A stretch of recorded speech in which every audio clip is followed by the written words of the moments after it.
Good afternoon guys. तर आता थोडा रेस्ट घेतला मी.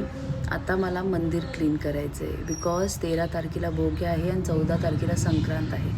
तर मंदिर थोडं घाण झालं आहे, पडदे वगैरे साफ करायचं आहे. मंदिरानंतर घरातलं मंदिर जे आहे ते स्वच्छ करायचं आहे. तर आज हा संडे माझा असा जाणार आहे.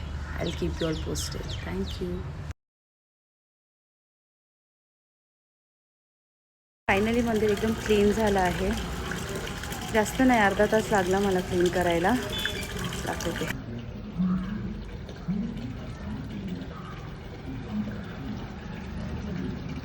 थंडी थोडी कमी झाली आहे, संडे आहे तर थोडं बाहेरही जाणं बनतं. फ्रेंड्ससोबत फिरून यायचं कुठेतरी असं चांगल्या ठिकाणी. घरात बसून काय होतंय, शुड एन्जॉय अ लाईफ. रविवार आहे तरी एवढा मोकळा रोड. आय डाऊट नॉन पुणेकच पुणे सोडून गेलेले दिसतात आहे.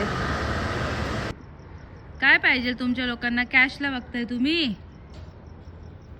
कॅशला बघताय, कॅशला बघताय, कॅशला बघताय.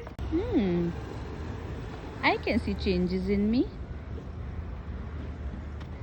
माय शॅडो इज लुकिंग थिन. तुम्ही माझ्याकडे येऊ नका, घाण करता सगळी पॅन्ट. थंडी नसली तरी गायांच्या अंगावरती ब्लँकेट घालणं इज नेसेसरी बिकॉज मध्यरात्री थंडी वाढते आणि त्यांना थंडी बसते. तर ब्लँकेट घालणं इज नेसेसरी. किती सुंदर वाटते आज. चांदो मामा नाही आलाय, किती छान वाटतंय.